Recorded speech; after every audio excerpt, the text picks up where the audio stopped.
Hello students, welcome to Study of Course. Today we are going to study class 6th Science chapter 5 Separation of Substances. So let's start. Separation of substances. So let's start. In our daily life there are many instances when we notice a substance being separated from a mixture of material. हम अपनी daily life में देखते हैं कि कुछ mixture में से हम कुछ सब्सटेंस को अलग करते हैं, कुछ चीज़ों को अलग करते हैं। जैसे कि एक एग्जांपल यहाँ पर दिया हुआ है, टी लीव सेपरेट की जाती है लिक्विड में से। जैसे हम चाय को छानते हैं और चाय की पत्ती को अलग कर देते हैं और चाय को कप में लेकर पी लेते हैं। ओके, नेक्स्ट एग्जांपल यहाँ दिया हुआ है, grain is separated from stalks while harvesting. Milk or curd is churned to separate the butter. As we learned in chapter 3, we gin cotton to separate its seeds from the fiber. एक यहाँ पर example ये दिया है कि grains को हम separate करते हैं, अलग करते हैं हार्वेस्टिंग के टाइम पर, और मिल्क और हम बटर को निकालते हैं। और हमने चैप्टर 3 में भी पढ़ा था कि हम कॉटन में से उसके सीड्स को अलग करते हैं।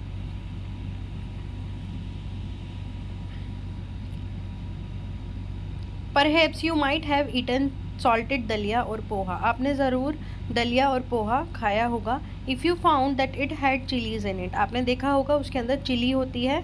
You may have carefully taken them out before eating, और आप उसको ध्यान से खाते हैं और उन चिलीज़ को अलग कर देते हैं। Suppose you are given a basket containing mangoes and guavas and asked to separate them. Suppose कीजिए आपके पास एक बास्केट है, उसमें गुआवा और मैंगोज़ हैं, आपको उनको अलग करना है। What would you do? आप क्या करेंगे? Pick out one kind and place them in a separate container. Seems easy, but what if the materials we want to separate are much smaller? ये तो इजी होगा इन दोनों को अलग करना, मैंगोज़ और गुआवास को, लेकिन अगर वो मटेरियल ऐसा हो जिसमें सेपरेट करने वाली, अलग करने वाली चीज़ें छोटी हों मैंगो और गुआवास से। Imagine you are given a glass of sand with salt mixed in it. Imagine कीजिए एक ग्लास में सैंड है और उसमें सॉल्ट मिक्स हो रखा है, तो आप उसको अलग कर पाएंगे? Impossible. Even to think of separating salt from the mixture by picking out grains of sand by hand, तो उसको करना बहुत ज़्यादा मुश्किल है। Activity 1. In column 1 of table 5.1 are given a few process of separation. Column 1 की table में given है कुछ प्रोसेस सेपरेशन के, अलग करने के। The purpose of separation and the way separated components are used in mentioned in column 2 and 3 respectively. However, the information given in column 2 and 3 is jumbled up. जैसा यहाँ पर दिखाया है table 5.1, why do we separate substances, हम separate क्यों करते हैं substance को। यहाँ पर दिखाया है एक जगह पर सेपरेशन ऑफ प्रोसेस, दूसरी जगह पर purpose for which we do the separation, किस पर्पस के लिए हम उन चीज़ों को अलग कर रहे हैं। What do we do with the separated components, और हम उन सेपरेटेड कंपोनेंट्स का क्या करते हैं। तो चलो देखते हैं। फर्स्ट आपको एग्जांपल दिया है, separate stone from the rice. Rice में से स्टोन को, कंकड़ को निकालना। इसका पर्पस क्या होता है? To separate two different but useful components, अलग करने होते हैं यूजफुल कंपोनेंट्स, और इसका विद द सॉलिड कंपोनेंट, और हम उनको अलग करने के बाद क्या करते हैं, सॉलिड कंपोनेंट जो निकलता है उसमें से कंकड़, उसे हम फेंक देते हैं। Turning milk to obtain butter, हम क्या करते हैं, मिल्क में से बटर को निकालते हैं बिलोकर। Okay, to remove non useful components, जो नॉन यूजफुल कंपोनेंट्स होते हैं उन्हें हटा देते हैं और उसमें से हम अपना बटर निकाल लेते हैं। We throw away the impurities, और जितना वेस्ट बचा होता है, इम्प्योरिटीज़ बची होती है, उन्हें हम हटा देते हैं, साइड कर देते हैं। थर्ड यहाँ दिखाया है सेपरेट टी लीव्स, जब हम चाय पीते हैं तो हम उसमें से टी लीव्स को अलग कर देते हैं। टू रिमूव इम्प्योरिटीज़ और हार्मफुल कंपोनेंट्स, उसमें से इम्प्योरिटीज़ को हटा देते हैं और जो हार्मफुल कंपोनेंट्स होते हैं हमारी बॉडी के लिए उन्हें हम हटा देते हैं। We use both the components, और हम क्या करते हैं, इन दोनों कंपोनेंट का यूज़ करते हैं। We see that before we use a substance, we need to separate harmful or non-useful substance that may be mixed with it. हमने देखा कि हम क्या करते हैं, हार्मफुल सब्सटेंस को अलग कर देते हैं जो उसके अंदर मिक्स होता है. Sometimes we separate even useful components if we need to use them separately. कभी कभी हम क्या करते हैं, उन्हें अलग करके उसके दूसरे कंपोनेंट को भी यूज़ कर लेते हैं. The substance to be separated may be particles और डिफरेंट साइज और मटीरियल्स. जो सब्सटेंस होते हैं अलग करने वाले वो अलग अलग साइज़ के हो सकते हैं. These may be in any 3 states of matter, that is solid, liquid और gas. ये 3 state of matter पे डिपेंड करते हैं, solid, liquid और gas. So how do we separate substance mixed together if they have so many different properties? हम उन सारे substance को कैसे अलग करेंगे जो different properties के होते हैं, उनको हम पढ़ेंगे यहाँ पर. Methods of separation 5.1. We will discuss some simple methods of separating substance that are mixed together. हम कुछ डिस्कस करेंगे simple methods को.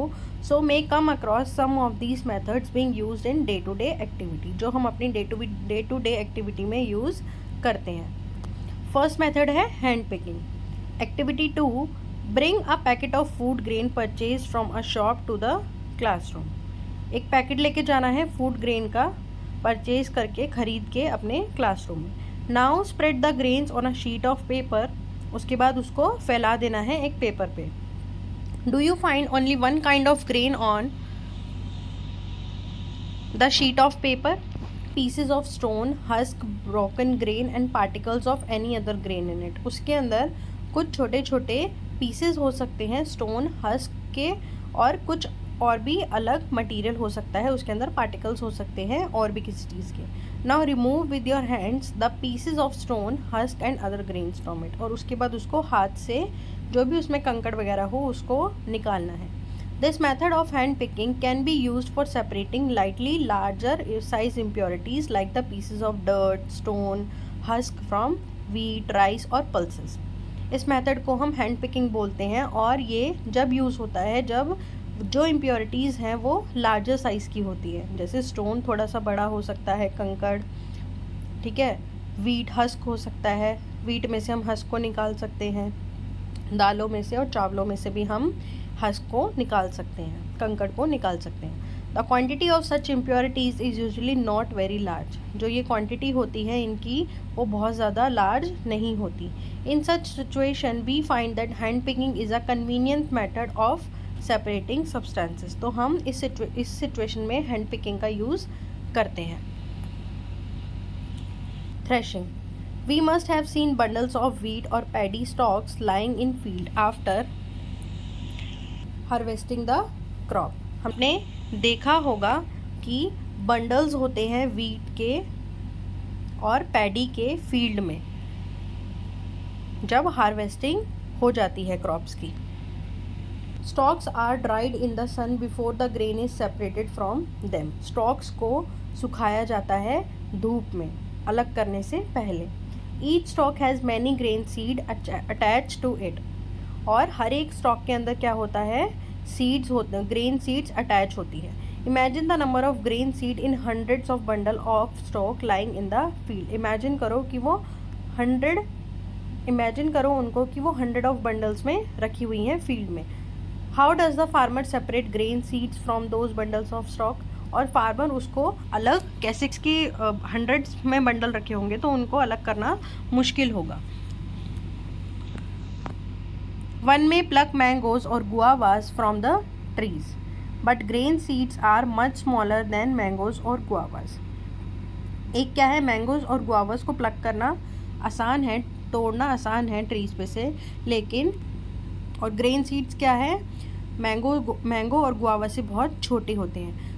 The process that is use to separate grain from stalk etcetera is threshing. जो process होता है अलग करने का ग्रेन्स को स्टॉक से, उसको हम थ्रेशिंग बोलते हैं. Process the stalks are beaten to free the grain seeds. Sometimes threshing is done with the help of bullocks. Machine are also used to thresh large quantities of grain. Threshing के process में हम क्या करते हैं, गेहूं की फसलों को काट कर रखा जाता है, उसके बाद उनके बंडल बनाकर उन्हें रख दिया जाता है, उन्हें धूप में रख दिया जाता है। रखने के बाद उनमें से गेहूं को निकालना बहुत मुश्किल होता है, क्योंकि इतने बड़े बड़े बंडल्स में से, जैसे यहाँ दिखाया है पीछे बंडल रखे हुए हैं, उन बंडलों में से गेहूं को निकालना मुश्किल है। इसलिए ये फार्मर क्या कर रहा है, यहाँ पत्थर पर उनको पीट रहा है, पीट के उनके छिलके को निकाल रहा है और गेहूं को अलग कर रहा है। इसी को हम थ्रेशिंग बोलते हैं। इसमें हम हैंड पिकिंग मेथड यूज़ नहीं कर सकते, क्यों बहुत ज़्यादा क्वांटिटी में होता है। ओके, और इसके लिए मशीन्स का भी यूज़ किया जाता है। Winnowing activity 3, make a mixture of dry sand with sawdust or powdered dry leaves. Keep the mixture on a plate or a newspaper. Look at this mixture carefully. Can the two different components can be made out easily? Are the size of particles of the components similar? Would be possible to separate the components by hand picking. Dry sand और dry leaves को mix कर देना है, mixture लेना है उनका, और उसके बाद उसको प्लेट या फिर न्यूज़पेपर पर रख देना है और उसको ध्यान से देखना है। उसके बाद आप उसको देखेंगे कि जो दो डिफरेंट कंपोनेंट्स हैं वो इजीली अलग हो सकते हैं या फिर नहीं। अगर उनका साइज़ सिमिलर है तो would be possible to separate the component by hand picking, क्या वो इजी होगा आपके लिए हैंड पिकिंग के मेथड से उसको अलग करना, सेपरेट करना।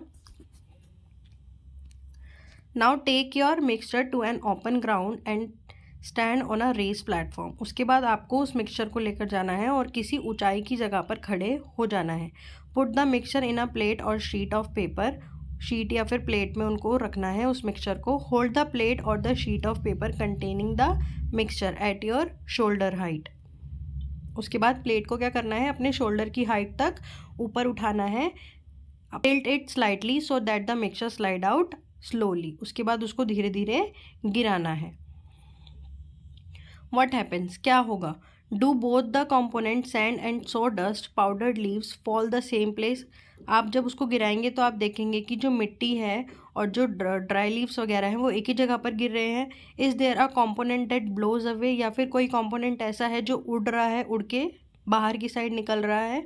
Did the wind manage to separate the two components, क्या विंड मैनेज कर लेगी उन दोनों component को अलग करने में। Method of separating components of a mixture is called winnowing, और हम इसी मेथड को विनोइंग बोलते हैं। Winnowing to separate heavier and lighter component of a mixture by wind और बाय ब्लोइंग एयर। विनोइंग कब यूज़ होता है, जब हैवियर और लाइटर ऑब्जेक्ट को हमें अलग करना होता है। किसकी मदद से, विंड की मदद से। जैसे कि आपने देखा है यहाँ पर एक लेडी खड़ी हुई है इस टेबल पर, और वो थोड़ी ऊंचाई पर खड़ी है और उसने सूप लिया हुआ है। सूप मतलब प्लेट है वो एक, उसके अंदर उसने ग्रेन्स रखे हुए हैं जिसके अंदर हस्क भी है, सॉ डस्ट भी है। उससे वो उनको अलग कर रही है। वो क्या कर रही है, नीचे उसको गिरा रही है, जिससे कि जो लाइटर ऑब्जेक्ट है वो हवा के साथ उड़कर बाहर निकल जा रही है। ये सारे प्रोसेस फार्मर यूज़ करते हैं।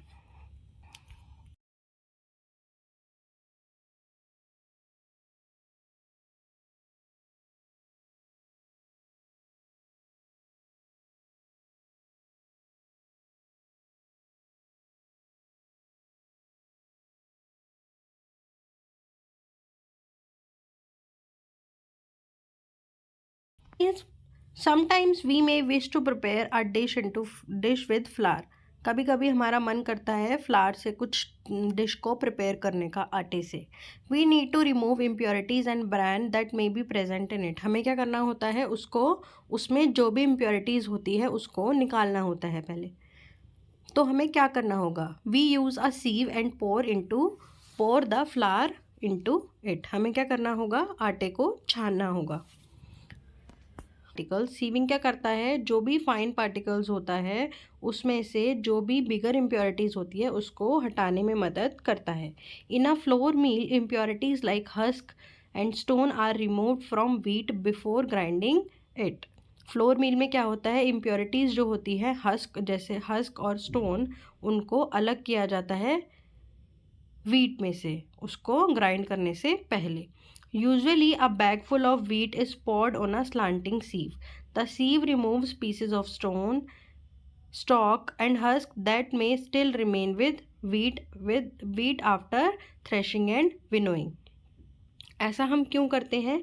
क्योंकि थ्रेशिंग के प्रोसेस के बाद और विनोइंग के प्रोसेस के बाद जो भी उसमें इम्प्योरिटीज़ बची होती है आटे में, उससे हम क्या करते हैं, उसे हम निकालते हैं किसकी मदद से? सीविंग के प्रोसेस से। आटे को छान कर उसका जो फाइन पार्टिकल बचता है उसको हम आटा बोलते हैं, और जो ऊपर उस छन्नी में बचता है वो क्या होता है? इम्प्योरिटीज़ होती हैं, उन्हें हम नहीं खाते। जैसा कि यहाँ पर दिखाया हुआ है, आटे को छान रहे हैं, इसी प्रोसेस को सीविंग बोलते हैं। You may have also notice similar sieving being used as construction site. आपने ऐसा सिमिलर प्रोसेस कंस्ट्रक्शन साइट्स पर भी देखा होगा। जैसा कि यहाँ पर दिखाया गया है, जो भी स्टोन है उसको अलग, कंकड़ों को अलग किया जा रहा है और सैंड को नीचे छन्नी में से निकाला जा रहा है। Activity 4, bring a sieve and a small quantity of flour from home. ये तो आपके घर वाली ही एक्टिविटी है कि छन्नी को लेना है और आटे को लेना है। Sieve the flour to separate any impurities in it. उसके बाद सीव करना है, आटे को क्या करना है, उसमें से सारी इम्प्योरिटीज निकालनी है। Now make a fine powder of chalk pieces and mix it with flower. उसके बाद चॉक पाउडर लेकर उसको आटे में मिलाना है। Can we separate the flour and the powdered chalk by sieving. क्या हम उनको निकाल सकते हैं? Sieving is used when components of a mixture have different sizes. Sieving कब यूज़ होता है? जब उसके कंपोनेंट्स का वो क्या होता है, अलग अलग साइज़ का होता है, तब सीविंग के प्रोसेस को यूज़ किया जाता है। जैसे हमने क्या किया, आटा जो था वो बहुत ज़्यादा फाइन था, पतला था, तो वो छन्नी में से निकल गया। बाकी का जो बचा ऊपर वो क्या था, उससे आटे के साइज़ से बड़ा था, इसलिए वो ऊपर ही रह गया। कभी ऐसा होता है विनोइंग और हैंड पिकिंग के प्रोसेस के बाद भी कुछ चीज़ें मिक्सचर में रह जाती हैं। जैसा कि चावल और दालों में कुछ लाइटर इम्प्योरिटीज़ होती हैं, जैसे मिट्टी वगैरह उसमें रह जाती है, तो उसे हम कैसे निकालते हैं? राइस और pulses are usually washed before cooking. दालों और चावलों को बनाने से पहले धोया जाता है। When you add water to these, जब आप उसमें पानी डालते हैं, जो भी उसमें इम्प्योरिटीज़ होती हैं जैसे डस्ट पार्टिकल्स होते हैं वो अलग हो जाते हैं। These impurities go into water. वो इम्प्योरिटीज़ पानी में मिल जाती हैं। Now what will sink to the bottom of the vessel? Rice और डस्ट। और फिर नीचे बैठा हुआ जो होता है वो क्या होता है, चावल या फिर dust? Why have you seen that the vessel is tilt to pour out the dirty water? When the heavier component in a mixture settle after water is added to it, the process is called sedimentation. जब उस mixture में heavier component जो होता है पानी डालने के बाद नीचे बैठ जाता है, उसी प्रोसेस को हम सेडिमेंटेशन बोलते हैं। When the water along with the dust is removed, the process is called decantation. और उसके बाद पानी डालने के बाद जो डस्ट होता है वो पानी के साथ रिमूव हो जाता है, उसे हम डिकेंटेशन बोलते हैं। Let us find a few other mixture that can be separated through sedimentation and decantation. कुछ ऐसे मिक्सचर ढूंढिए जो अलग हो सकते हैं सेडिमेंटेशन और डिकेंटेशन के प्रोसेस से। The same principle is used for separating a mixture of two liquid that do not mix with each other. यही सेम प्रिंसिपल यूज़ होता है जब दो लिक्विड का मिक्सचर होता है, उसको हमें अलग करना होता है। For example, oil and water from their mixture can be separated by this process. ऐसे ही ऑयल और वाटर के हम अलग कर सकते हैं। If a mixture of such liquid is allowed to stand for some time, they form two separate layers. तो वो क्या करते हैं, जो मिक्सचर होता है दो लिक्विड का जैसे ऑयल और वाटर का, तो वो ऊपर एक लेयर बना लेते हैं। The component that forms the top layer can be separated bye decantation. ऐसे ही हम डिकेंटेशन के प्रोसेस से ऊपर वाली लेयर को निकाल सकते हैं। Again consider a mixture of a solid and liquid. एक और एग्जाम्पल देखते हैं। After preparing tea, what do you do to remove the tea leaves. आप टी लीव्स का क्या करते हैं चाय बनाने के बाद? Usually we use strainer to remove tea leaves. हम क्या करते हैं, छन्नी का यूज़ करते हैं टी लीव्स को निकालने के लिए। ट्राई डिकेंटेशन, हम डिकेंटेशन से भी उसको निकाल सकते हैं। इट हेल्प्स अ लिटल, वो थोड़ा बहुत हमें हेल्प कर सकता है। But do you still get a few leaves in your T, पर उसके डिकेंटेशन के प्रोसेस से क्या होगा, थोड़ी बहुत टी लीव्स उसमें रह जाएगी। Now pour the tea through a strainer, उसके बाद उसको पोर करना है स्ट्रेनर की मदद से। Did all the tea leaves remain in the strainer, this process is called filtration, इसी प्रोसेस को हम फिल्ट्रेशन बोलते हैं, जो हम छन्नी से छानते हैं। Which method of separating tea leaves from prepared T is better, decantation और फिल्ट्रेशन। तो आपको कौन सा मेथड अच्छा लगा, डिकेंटेशन या फिर फिल्ट्रेशन? फिल्ट्रेशन से ज़्यादा अच्छे से क्या होगा, टी लीव्स हट जाएगी, निकल जाएंगी। Let us now consider the example of water that we use. Do all of us the all times get safe water to drink? ऐसे ही हम पानी को क्या करते हैं, फिल्टर करते हैं। Sometimes water supplied through taps may be muddy, कभी कभी पानी ऐसा आता है हमारी सप्लाई में, कुछ उसमें मिट्टी डस्ट वगैरह होती है। The water collected from ponds or river may also be muddy, जो रिवर और पॉन्ड से पानी आता है वो भी क्या होता है, मडी होता है, उसमें मिट्टी होती है। स्पेशली आफ्टर रेन्स, बारिश के बाद। Let us see if we can some method of separation to remove insoluble impurities like soil and water. Activity 5, activity 5 में आपको बताया गया है कि आपको पानी लेना है रिवर या फिर पॉन्ड का, अगर वो अवेलेबल नहीं है तो आपको एक ग्लास में क्या करना है, पानी लेकर उसमें थोड़ी सी मिट्टी मिलानी है। मिलाने के बाद आपको उसको आधे घंटे के लिए छोड़कर उसको ऑब्जर्व करना है, क्या जो पानी है और मिट्टी है, पानी में जो मिट्टी है वो नीचे बैठ जाएगी। उसके बाद बिना पानी को दूसरे ग्लास में डाल लेना है। आप देखेंगे कि पानी कुछ साफ लगेगा। उसके बाद भी अगर उसमें थोड़ी बहुत मिट्टी रहती है तो आप उसको फिल्टर कर लें, और उसके बाद हम फिल्टरिंग पेपर से भी इस पर ट्राई कर सकते हैं। In a piece of cloth small hole, आप इसको क्लॉथ के मेथड से भी ट्राई कर सकते हैं। आपने घर पे देखा होगा, जैसे यहाँ पर बताया गया है कि फ़िल्टर पेपर को लेना है। पहले तो फ़िल्टर पेपर को लेने के बाद उसको ऐसा एक कोन बनाना है और उससे पानी को स्ट्रेन कर लेना है। जो भी उसमें मड होगी या कुछ भी होगा वो उसमें आ जाएगा, सॉलिड पास उसमें कुछ भी नहीं होगा। Fruits and vegetables juicy are usually filtered before drinking to separate the seeds and solid particles of pulp. जब भी आप जूस पीते हैं तो आप उसके क्या करते हैं, पल्प वगैरह जो होता है उसको अलग करते हैं। The method of filtration is also used in process of preparing cottage in our homes. चीज़ बनाने के लिए भी इस मेथड को यूज़ किया जाता है। आपने देखा होगा जब पनीर बनता है उसमें 2-3 लेमन की बूंदें डाली जाती हैं मिल्क के अंदर, ठीक है। उसके बाद इस मिक्सचर को बन जाता है, किस में बांधते हैं हम इसको, क्लॉथ में बांधकर रखने से। The paneer is then separated by filtering the mixture through a fine cloth और अ स्ट्रेनर या फिर कपड़े की मदद से हम क्या करते हैं, इन दोनों को अलग करते हैं। Evaporation, activity 6। स्टूडेंट्स, अगर मैं आपको बोलूं कि नमक और पानी में नमक मिला हुआ है, उसमें से नमक को अलग कीजिए, तो आप क्या इसको फिल्ट्रेशन के प्रोसेस से कर पाएंगे? नहीं, इसके लिए हमें अलग प्रोसेस की ज़रूरत होगी, तो उसको हम क्या बोलते हैं, evaporation.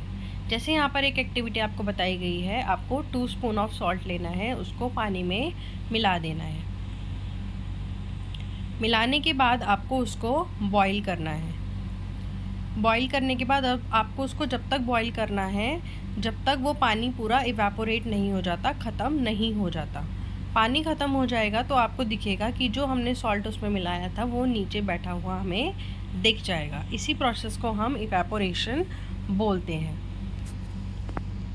The process of conversion of water into its vapour is called evaporation. जो प्रोसेस होता है जिसके ज़रिए हम इस प्रोसेस वाटर को वेपर बनाकर उड़ा देते हैं, इसे ही हम इवेपोरेशन बोलते हैं। The process of evaporation take place continuously wherever water is present. ये प्रोसेस वहाँ होता है जहाँ पर वाटर होता है। Where do you think salt comes from sea? आपको क्या लगता है कि सॉल्ट कहाँ से आता होगा? Sea water contains many salt mix in it. Sea water में क्या होता है, बहुत ज़्यादा सॉल्ट होता है, नमक होता है। One of these salt is the common salt. When seawater is allowed to stand in a shallow pits, water gets heated by sunlight and slowly turns into water vapor through evaporation. In a few days, the water evaporates completely, leaving the solid salts. जैसा कि आपको यहाँ पर दिखाया गया है कि सी के पास क्या होता है, ऐसे गड्ढे बना दिए जाते हैं और गड्ढे बनाकर यहाँ पर पानी स्टोर किया जाता है। स्टोर करने के बाद कुछ टाइम बाद पानी जो होता है वो इवेपोरेट हो जाता है, भाप बनकर उड़ जाता है, और उसके बाद जो लास्ट में बचता है वो सॉल्ट होता है। और फिर उस सॉल्ट को क्या करता है, उसमें से इम्प्योरिटीज़ निकाल कर उसको उसके प्योरीफिकेशन के बाद हमें पैकेट में उसका सॉल्ट मिलता है। Use of more than one method of separation. We have studied some method for separation of substances from their mixture. हमने कुछ methods को पढ़ा कि कैसे कैसे हम किन किन चीज़ों को अलग कर सकते हैं। Often one method is not sufficient to separate the different substances present in a mixture. एक मेथड sufficient नहीं होता किसी भी चीज़ को अलग करने में। In such a situation we need to use more than one of these method. तो हमें क्या करना होता है, दूसरे प्रोसेस को उसमें ऐड करना होता है।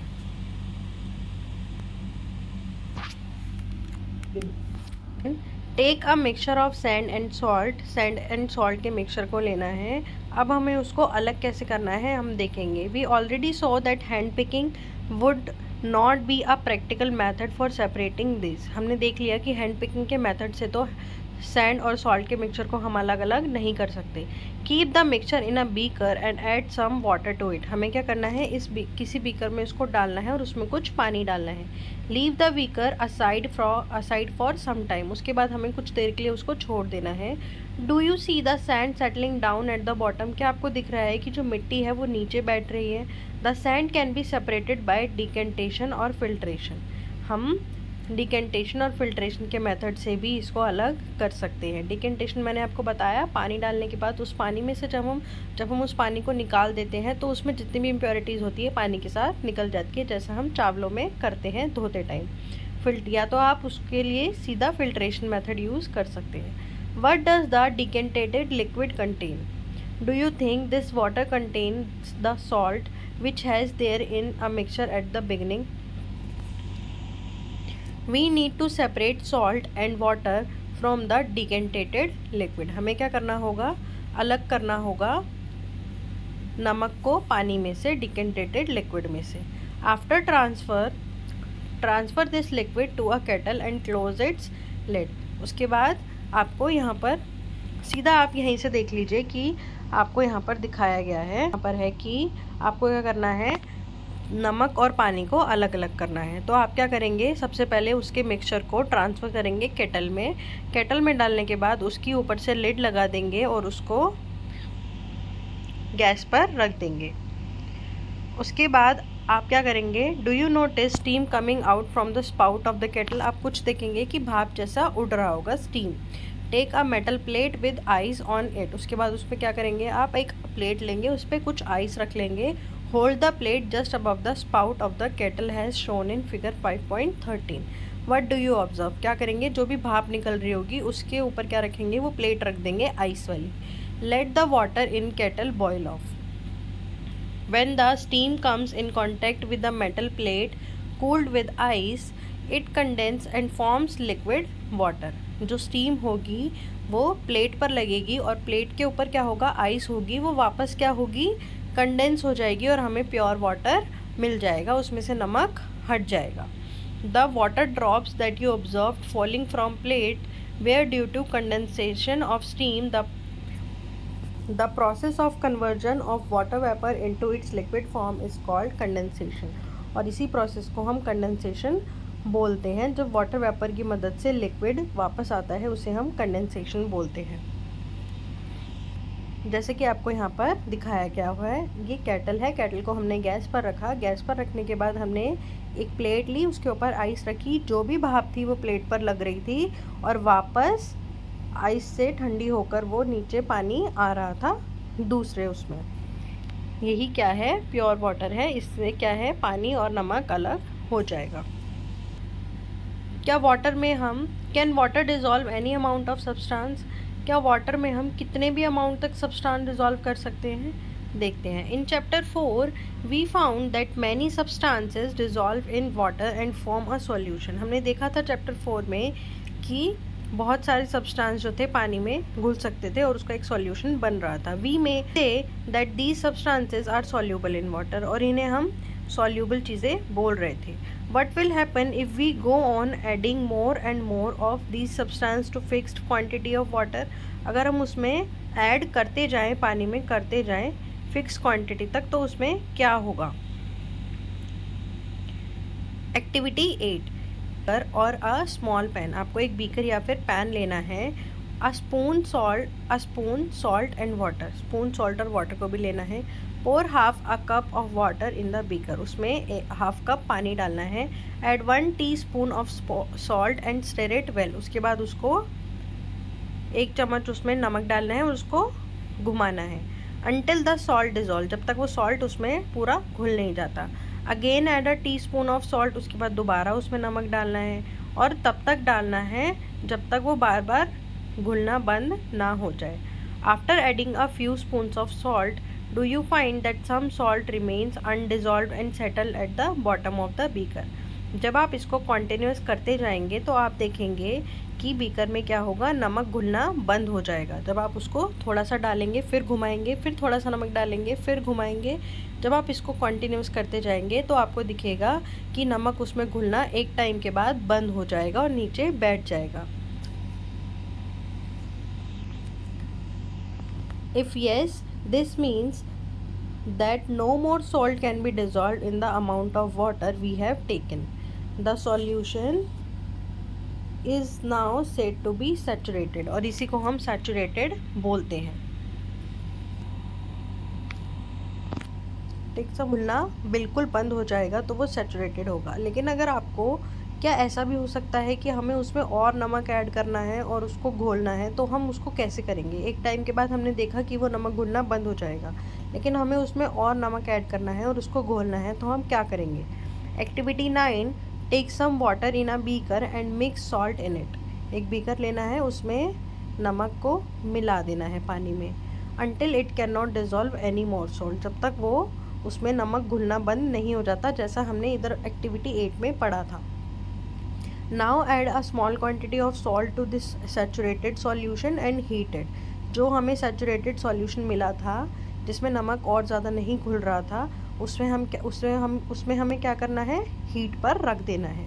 वट डू यू फाइंड, आपको क्या दिखेगा। What happens to the undissolved salt in the bottom of the beaker. उसके बाद क्या होगा, जब आप उसको गैस पर रखेंगे तो वो डिज़ोल्व होने लग जाएगा, घुलने लग जाएगा। Activity suggest the larger quantity of salt can be dissolved in water on heating. ये एक्टिविटी आपको ये बताती है कि जब आपको बहुत ज़्यादा नमक घोलना होता है और एक टाइम पे आकर नमक घुलना बंद हो जाता है पानी में, तो हमें उसको हीट कर लेना चाहिए और हीट करने के बाद हम उसे डिज़ोल्व कर सकते हैं। We have discussed a few methods of separating substances. हमने कुछ मेथड डिस्कस करे चीज़ों को अलग करने के। Some of the method of separation present in this chapter are also used in a science laboratory. कुछ मेथड जो होते हैं साइंस लेबोरेटरी में भी यूज़ किए जाते हैं। We also learn that a solution is prepared by dissolving a substance in a liquid. A solution is said to be saturated if it cannot dissolve more or the substance in it. So students, this chapter is completed. Thank you for watching and do like, share and comment. Thank you.